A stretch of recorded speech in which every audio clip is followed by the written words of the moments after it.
ನಾಳೆ ಶುಕ್ರವಾರ ಶುಕ್ಲ ಪಕ್ಷ ಪೌರ್ಣಮಿ ಅಮ್ಮನವರ ಉತ್ಸವ. ನಮ್ಮ ವಂಶಕ್ಕೆ ಮರ್ಯಾದೆ ಸಲ್ಲಿಸಬೇಕಾದ್ದು ನಮ್ಮ ಧರ್ಮ. ತಲತಲಾಂತರದಿಂದ ನಡ್ಕೊಂಡ್ ಬಂದಿರೋ ಪದ್ಧತಿ. ಅದಕ್ಕೆ ತಮ್ಗೆ ಪೂರ್ಣಕುಂಭ ಸ್ವಾಗತ ನೀಡಿ ಮೊದಲನೇ ಪೂಜೆ ತಮ್ಮಿಂದಲೇ ಮಾಡಿಸ್ಬೇಕು ಅಂತ ತೀರ್ಮಾನ ಮಾಡಿದೀವಿ. ಓ ಸಂತೋಷ. ಇಷ್ಟು ವರ್ಷ ನೀವು ನಂಗೆ ತೋರಿಸಿದ ಗೌರವಕ್ಕೆ ನಾನು ತುಂಬಾ ಋಣಿಯಾಗಿದ್ದೀನಿ. ಸಾಕು, ನಂಗೂ ವಯಸ್ಸಾಯ್ತು. ಇನ್ಮ್ಯಾಕೆ ನನ್ನ ಮಗನ ವಹಿಸ್ಬಿಡಿ. ಇಲ್ಲಿ ಗಂಟ ಅವನಿಗೆ ಯಾವ ಜವಾಬ್ದಾರಿನೂ ವಹಿಸಿರ್ಲಿಲ್ಲ. ಇನ್ಮ್ಯಾಕಿಂದ ಎಲ್ಲ ಅವನೇ ನೋಡ್ಕೊಂಡು ಹೋಗಿ ಜಮೀನ್ದಾರ ವಂಶದ ಉತ್ತರಾಧಿಕಾರಿ ಅಂತ ನಾಳೆ ಸಾರ್ಬಿಡ್ತೀನಿ. ಆಯ್ತು ಯಜಮಾನ್ರೆ, ನಾವೇ ಬರ್ತೀವಿ.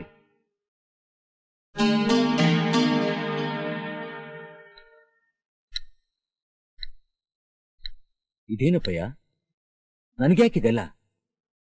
ಬೇಕು ಮಗ, ನಾನ್ ಜೀವಂತವಾಗಿರೋವಾಗ್ಲೇ ನೀನೆಲ್ಲಾ ಜವಾಬ್ದಾರಿನೂ ಓರ್ಬೇಕು. ಬೇಡ ಅಪ್ಪಯ್ಯ, ದೊಡ್ಡೋನಿರುವಾಗ ನನ್ಗಿದೆಲ್ಲ ಬೇಡ ಅಪ್ಪಯ್ಯ.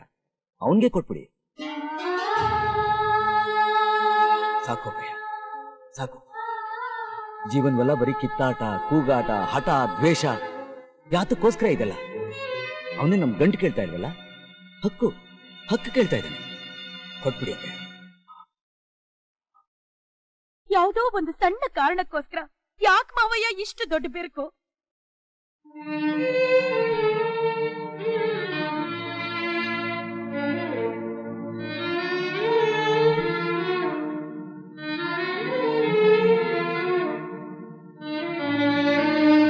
ಇವತ್ತು ನೀವಿದನ್ನ ಸರಿ ಮಾಡ್ತಾ ಹೋದ್ರೆ ಮುಂದಿನ ಪೀಳಿಗೆಗೂ ಈ ರೋಗ ಅಂಟ್ಕೊಂಡ್ಬಿಡ್ತದೆ.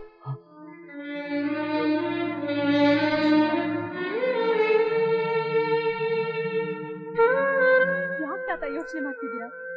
ಅವ್ರಿಗೆ ನಿಮ್ ಮೇಲೆ ಆಸೆ, ನಿಮಗ್ ಅವ್ರ ಮೇಲೆ ಆಸೆ. ನಿಮಗ್ ಯಾರಾದ್ರೂ ಬೈದ್ರೆ ಅವ್ರಿಗೆ ಕೋಪ, ಅವ್ರಿಗೆ ಯಾರಾದ್ರೂ ಬೈದ್ರೆ ನಿಮಗ್ ಕೋಪ. ಮತ್ ಯಾಕೆ ದ್ವೇಷ ಅನ್ನೋ ನಾಟಕ?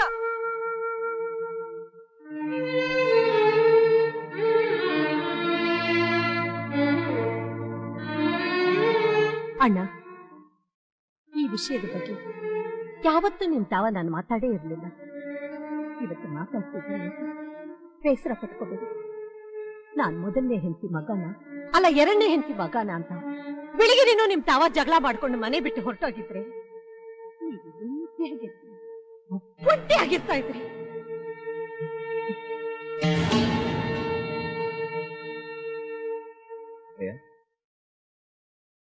ಒಂದು ಸಾಧಾರಣ ಬಟ್ಟೆಯನ್ನು ಹೊಲಿಬೇಕಾದ್ರೆ ಸೂಜಿಗೆ ದಾರ ಸಹಾಯ ಮಾಡುತ್ತೆ. ಈ ಕಿತ್ತೋಗಿರೋ ಸಂಬಂಧನೋ ಪರದೆನ ಹೊಲಿಬೇಕಾದ್ರೆ ಇವ್ರಿಬ್ರೇ ಸೂಜಿ ದಾರ. ನೀವು ಮನಸ್ಸು ಮಾಡಿದ್ರೆ ಹೊಲಿಬಹುದು. ಪ್ರಪಂಚದಲ್ಲಿ ಏನೇನೋ ಬದಲಾಗ್ತಾ ಇದೆ, ನಿಮ್ಮ ಮನಸ್ಸು ಯಾಕಪ್ಪ ಬದಲಾಗ್ತಾ ಇಲ್ಲ? ಜೀವನದಲ್ಲಿ ಕೆಲವನ್ನ ನಾವು ಕಳ್ಕೊಂಡಿದ್ವಿ, ಪಡೆಯೋಕ್ಕಾಗೋದೇ ಇಲ್ಲ.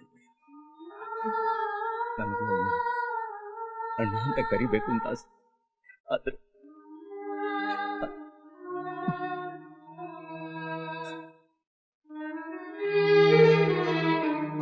ಇವನು ನಿಮ್ಮ ಮೊಮ್ಮಗ, ಇವಳು ನಿಮ್ಮ ಮೊಮ್ಮಗಳು, ನಿಮ್ದೇ ರಕ್ತ.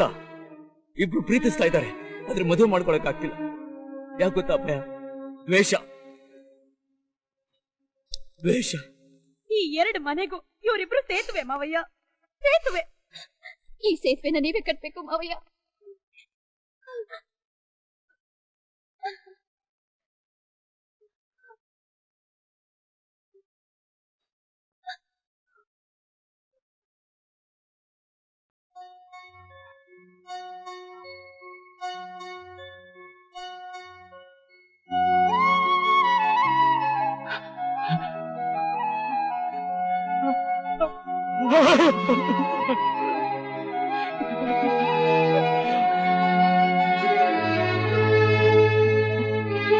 ಕೊಟ್ಟು ಬಿಡ್ತೀನಿ.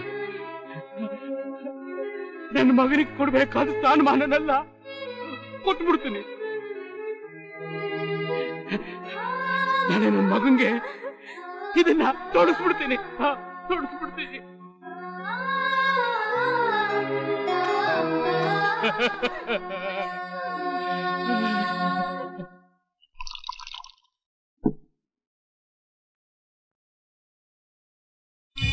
ಬೆಟ್ಟಪ್ಪ ಅವ್ರ ಅಪ್ಪನ ಜೊತೆ ರಾಜಿ ಆಗ್ಬಿಟ್ರೆ ಜಮೀನ್ದಾರ ವಂಶಕ್ಕೆ ಆನೆ ಬಲ ಬಂದ್ಬಿಡ್ತೈತೆ. ಆಮೇಲೆ ಅವ್ರನ್ನ ಯಾರು ಅಲ್ಲಾಡ್ಸಕ್ ಹಾಕಿಲ್ಲ, ಅವ್ರಿಗಿನ ದೊಡ್ಡವ್ರು ಯಾರು ಇರಕ್ಕಿಲ್ಲ. ನೀವೆಲ್ಲ ಸೇರ್ಕೊಂಡು ಅವ್ರು ಬರುವಾಗ ಹೋಗೋಗ್ಲ ಸುಮ್ನೆ ಮರ್ಯಾದೆ ಕೊಟ್ಟು ಅವ್ರನ್ನ ದೊಡ್ಡವ್ರು ಮಾಡ್ಬಿಟ್ಟಿದೀವಿ. ಯಾಕೆ ಆ ವಿಷಯನ? ಇದು ಒಳ್ಳೆ ಸಮಯ ದೇವ್ರು. ನೀವು ನಮ್ ಕೈ ಮಿಲಾಯಿಸಿದ್ರೆ ನಾವ್ ಆ ವಂಶನ ಸರ್ವನಾಶ ಮಾಡ್ಬಿಡ್ತೀವಿ. ಆಗ ನೀವೇ ತಾನೇ ದೊಡ್ಡವರು. ನಾನ್ ಅನ್ಕೊಂಡಂಗೆ ಸೇರ್ ತಿರ್ಸ್ಕೋಬಹುದು. ನೀವ್ ಯಾವ ಸೈಡ್ ತಿರ್ಸ್ಕೊಂತೀರಿ? ನಮ್ಮ ಅಕ್ಕನ್ ಸಾವ್ಗ ಅವನೇ ಕಲ್ಲ ಕಾರಣ. ಅವತ್ ಒಂದು ಮಾತು ಸತ್ಯ ಏನಂತ ಹೇಳ್ಬಿಟ್ಟಿದ್ರೆ ನಮ್ಮ ಅಕ್ಕ ಸಾಯ್ತಾ ಇರ್ಲಿಲ್ಲ. ತಪ್ಪಲಿ ಮಗ ಅಂತ ಬೆಟ್ಟಂತ ಕಮ್ಮನ್ ಸಾಕೊಂಡ್ರೆ ಸಾಕಿದ್ ನೀ ತಿಳ್ದೆ ನನಗೆ ಕೈ ಕೊಟ್ಟು ಹೋಯ್ತಾ ಅವನು. ಹೋಗ್ರೆ ಇಲ್ಲಿಂದ. ಅವತ್ ನಿಮ್ ಮನೆಗೆ ಹೆಣ್ ಕೇಳಕ್ ಬಂದಾಗ ಎಲ್ಲಾ ಸೇರ್ಕೊಂಡು ಅವಮಾನ ಮಾಡಿ ಕಳ್ಸಿದ್ರಿ. ಅಯ್ಯಯ್ಯ ಅವಮಾನ ಮಾಡಿದ್ ಬೆಟ್ಟ ತಾನೆ, ನಾವಲ್ವಲ್ಲ.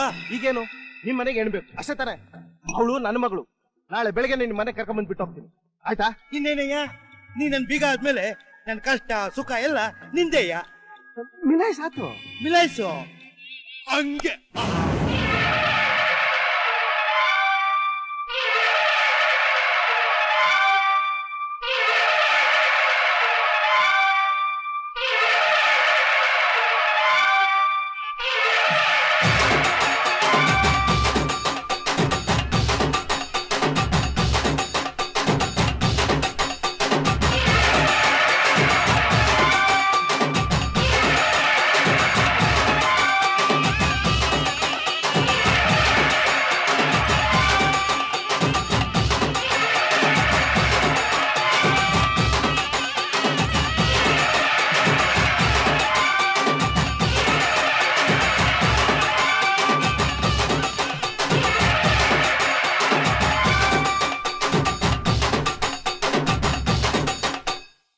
ಅವರು ಮನಸ್ನ ಬದಲಾಯಿಸ್ಕೊಂಡ್ಬಿಟ್ಟವ್ರೆ ಕಣ್ಬೇಟಪ್ಪವ್ರೆ. ಮಗಿನಂಗ ಆಗ್ಬಿಟ್ಟವ್ರೆ. ಇನ್ನೇನ್ ಪೂಜೆ ಶುರು ಆಗ್ತೈತೆ, ನೀವ್ ಬರೋದ್ನೇ ಕಾಯ್ತಾವ್ರೆ. ಏಯ್, ಚಿಕ್ಕ ವಯಸ್ಸಿನಾಗೆ ನನಗೆ ಕಿವಿ ಚುಚ್ಚವ್ರೆ. ಈ ವಯಸ್ಸಿನಾಗ ಚುಚ್ಚೋಕ್ ಬರಬೇಡಿ. ಅಂತ ಒಳ್ಳೆ ಗುಣ ಅವನ್ ಗಿದ್ದಿದ್ರೆ ಅವನಾಗೆ ಬಂದ್ ಕರಿಬೋದಾಗಿತ್ತಲ್ಲ. ನಿಮ್ಮನ್ ಯಾಕೆ ಕಳಿಸ್ಬೇಕು? ಜಮೀನ್ದಾರ್ರೆ, ಬೆಟ್ಟಪ್ಪನವ್ರು ಬರಲ್ವಂತೆ. ಸುಮ್ಮನೆ ಅವ್ರನ್ನ ಕಾಯೋದ್ರಲ್ಲಿ ಪ್ರಯೋಜನ ಇಲ್ಲ. ನೀವ್ ಆಸೆ ಪಟ್ಟಂಗೆ ನಿಮ್ ಮನಸ್ಸಲ್ಲಿ ಇದ್ದಂಗೆ ಅವ್ರಿಗೆ ಕೊಟ್ಬಿಡಿ. ಬೇಡ ಬೇಡ, ಇಷ್ಟು ದಿವಸ ಆದ್ಮೇಲೆ ಅಪ್ಪಯ್ಯ ಮನಸ್ಸನ್ನ ಬದಲಾಯಿಸ್ಕೊಂಡಿದ್ದಾನೆ. ಬೆಟ್ಟಪ್ಪನ್ಗೆ ಕೊಡಬೇಕು ಅಂತ ತೀರ್ಮಾನ ಮಾಡ್ಕೊಂಡಿದ್ದಾನೆ. ನಮಗೂ ಆಸೆ ಇತ್ತು, 2 ಕುಟುಂಬಗಳು ಒಂದಾಯ್ತಾವಲ್ಲ ಅಂತ. ಈಗ ಅವರೇ ಬರ್ಲಿಲ್ಲ ಅಂದ್ಮ್ಯಾಕೆ ನಾವೇನ್ ಮಾಡಕ್ಕಾಯ್ತದೆ? ಪೂಜೆ ಶುರು ಮಾಡಿ.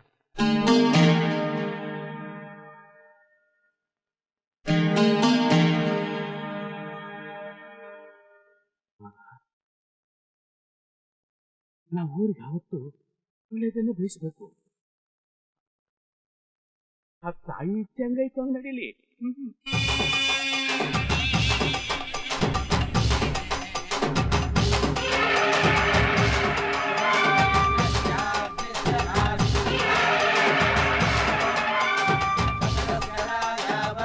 ಏನೇ ನಿಂತ ನೋಡ್ತಾ ಇದ್ಯಾ? ಯಾರ ಉಂಡಾಗ್ತಾವ್ರಲ್ಲ?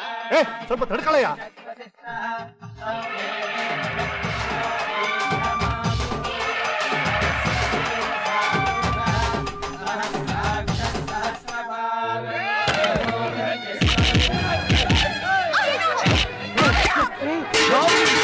ಕದಲಬಾರ್ದು. ನಿಮ್ ಜಮೀನ್ದಾರರ ಕುಟುಂಬನ ಹ್ಯಾಕ್ ತುಂಡ ಕತ್ತರಿಸ್ತೀವಿ ಅಂತ ನೀವು ನಿಂತ್ಕೊಂಡು ನೋಡ್ಬೇಕು. ಯಾವುದೇ ಕಾರಣಕ್ಕೂ ನಿನ್ನ ಕೈ ಆಗಿರೋದನ್ನ ಕೆಳಗೆ ಮಾಡಬೇಡ.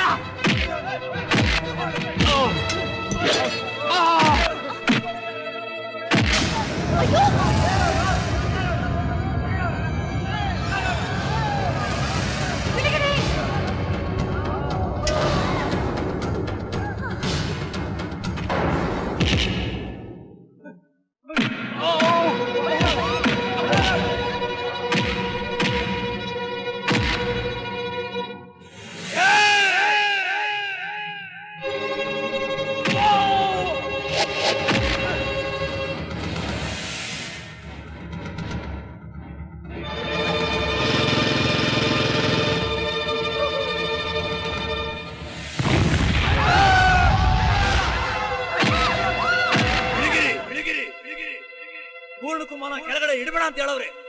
ಪದ್ಧತಿನು ಅಂತ ಹೇಳಿಲ್ಲ. ಎಲ್ರಿಗೂ ಇಕ್ಲ.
ನಮ್ಮಪ್ಪನ್ ಸಾಯಿಸೋಕ್ ಬಂದಿರೋ ನಿನ್ನನ್ನ ನಾ ಜೀವ ಸಹಿತ ಉಳ್ಸಕ್ಕಿಲ್ಲ.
ಇವತ್ತು 4 ದಿವಸ ಆಗೋಯ್ತು.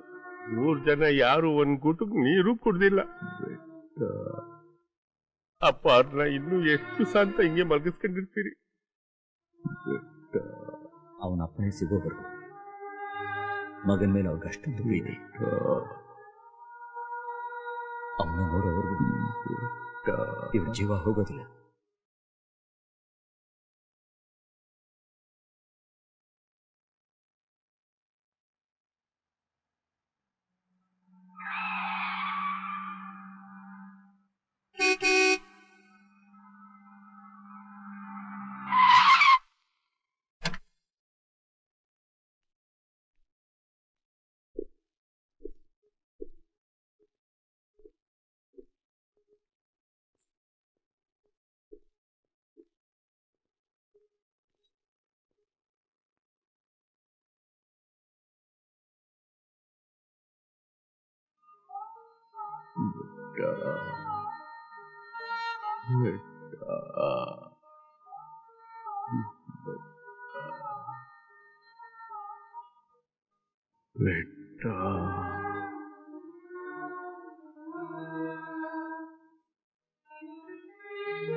ಮಗ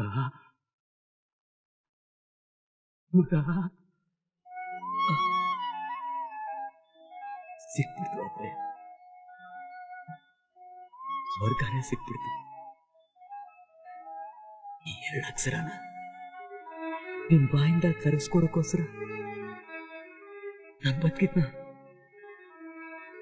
7 ವರ್ಷ ನಿಮ್ಗಳಿಂದ ದೂರ ಇತ್ತು, ನಾನೆಲ್ಲ ಕಳ್ಕೊಂಡ್ಬಿಟ್ಟಿದ್ದೆ.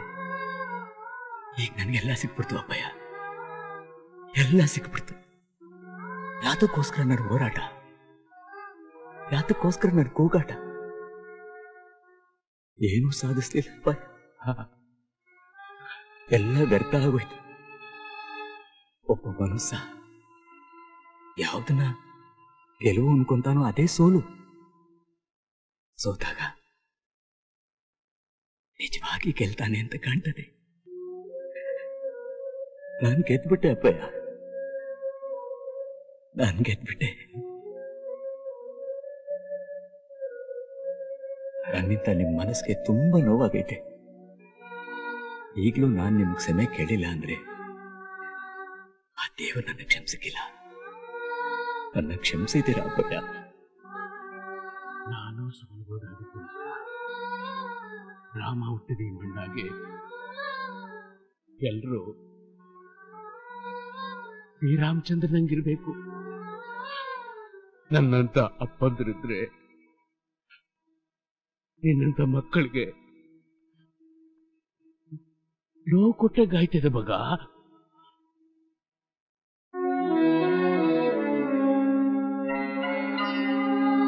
ತಗೋ ಮಗ.